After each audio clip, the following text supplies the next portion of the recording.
ఈరోజు వాగ్దానము పరిశుద్ధాత్మ వాగ్దానము. పరిశుద్ధ గ్రంథం బైబిల్లో నుంచి ఈ వాగ్దానాన్ని మనం చదువుకుందాం. 122 కీర్తన మొదటి వచనం. యెహోవా మందిరమునకు వెళ్ళుదుమని జనులు నాతో అన్నప్పుడు నేను సంతోషించితిని. ఈరోజు పరిశుద్ధాత్మ దేవుడు మనకిచ్చిన గొప్ప వాగ్దానం ఏంటంటే, దేవుని మందిరమునకు వెళ్ళటం సంతోషం. ఈరోజు నీ సంతోషం ఎక్కడుందంటే, దేవుని మందిరానికి వెళ్ళినప్పుడే నీకు సంతోషం. ప్రభునందు పిల్లరా, దావీదు మహారాజు ఇలా అక్కడ చెప్తున్నాడు.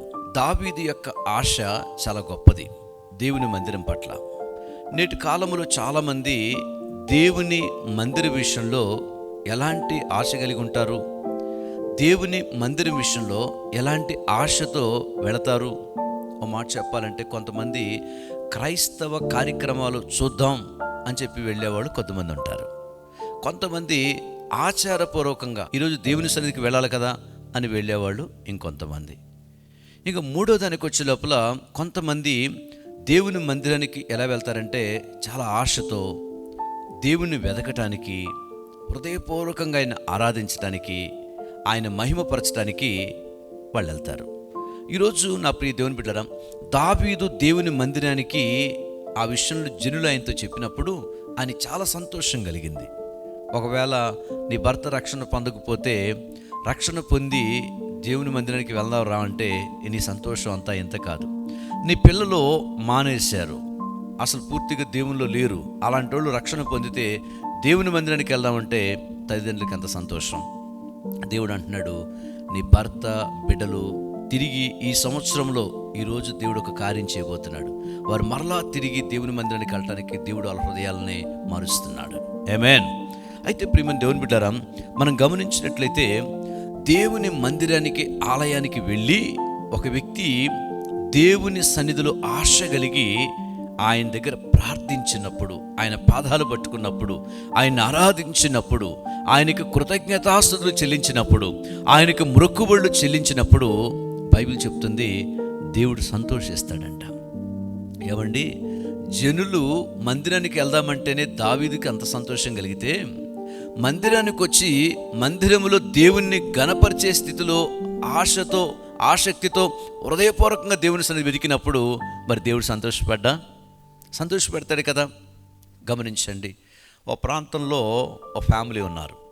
వాళ్ళు చాలా దేవుని యందు ఆశ కలిగిన వాళ్ళు. దేవుని మందిర విషయంలో క్రమంగా వస్తారు, క్రమంగా ఆరాధనలో పాల్గొంటారు. వాళ్ళు క్రమంగా దేవుని సన్నిధికి వస్తూ ఉన్నప్పుడు దేవుడు ఎన్నో గొప్ప కార్యాలు వారి జీవితంలో చేశాడు. ఎందుకంటే వాళ్ళు దేవుని సన్నిధిలో ఆశ కలిగి ఉన్నారు. రెండోది, ఆయన పాదాలు పట్టుకొని ఆరాధన చేసిన వాళ్ళు, ప్రార్థించిన వాళ్ళు, ఏ కష్టం సమస్య వచ్చినా దేవుని పాదాలు పట్టుకొని ప్రార్థించేవాళ్ళు. ఇంకొక విషయం, వాళ్ళని బట్టి దేవుడికి సంతోషం కలిగింది. ఇంకా దేవుడికి ఒక సంతోషం కలిగిందంటే ఏమిటి ఆ సంతోషం అంటే, వాళ్ళు దేవుని సన్నిధిలో ఉండి, ప్రభా నా పక్కన ఒకళ్ళు ఉన్నారు, వాళ్ళు కూడా నీ సన్నిధికి వస్తే బాగుంటుందని ప్రార్థన చేశారట. ప్రార్థన చేస్తే వాళ్ళను కూడా దేవుడు తన మందిరానికి నడిపినప్పుడు ఇంకా దేవుడు సంతోషపడ్డాడంట. మిమ్మల్ని బట్టే నాకు సంతోషం, మీకున్న ఈ మనసుని బట్టి నాకు ఇంకా సంతోషం కలిగింది అన్నాడంట. కొంతకాలం పోయిన తర్వాత సడన్గా ఆయనకు ఉద్యోగానికి ఒక సమస్య వచ్చింది. ఉద్యోగానికి వచ్చి సమస్య వచ్చి ఏం చేయాలో అర్థం కానప్పుడు ఒకటే చేశాడు, కృంగిపోలేదు, అధైర్యపడలేదు. చాలామంది జీవితాల్లో సడన్గా కొన్ని సమస్యలు వస్తే వెనుతిరగొద్దు, అధైర్యపడొద్దు. ఏం చేశాడో మనం విందాం. నిజంగా ఆ వ్యక్తి దేవుని సన్నిధికి వెళ్ళి క్రమంగా ప్రార్థించటం, దేవుని పాదాలు పట్టుకోవటం, ప్రార్థిస్తున్నాడు. తన పైన అధికారులు ఉన్నారు, నీకు మరలా జాబ్ రాదేమో, జాబ్ పోతేమో, జాబ్ ఉండదేమో అన్నారు. కానీ దేవుని సన్నిధిలో ప్రార్థించాక ఒక దినము దేవుడు తారుమారు చేశాడు. చూసారా, దేవుని సన్నిధికి వెళ్ళటం వల్ల, ఆశతో వెళ్ళటం వల్ల అక్కడ కార్యం దేవుడు చేశాడు. వారి జీవితంలో కాదండి, మనం కూడా దేవుని మందిరానికి వెళ్ళినప్పుడు, ఆసక్తితో వెళ్ళినప్పుడు, దేవుని దగ్గర ఒక హృదయపూర్వక వెళ్ళినప్పుడు దేవుడు గొప్ప కార్యం చేస్తాడు. ఈరోజు దేవుడు మిమ్మల్ని బట్టి, మీ పిల్లల్ని బట్టి, మీ కుటుంబాన్ని బట్టి దేవుడు సంతోషిస్తున్నాడు. ఆ సంతోషములు మీకు గొప్ప ఆశీర్వాదాలు కూడా దేవుడు మీకు ఇవ్వబోతున్నాడు. పోగొట్టుకున్నవన్నీ మరలా తిరిగి పొందుకోబోతున్నారు. దేవుడు మరలా మీ జీవితంలో గొప్ప కార్యాలు చేయబోతున్నాడండి. ప్రార్థన చేసుకుందాం.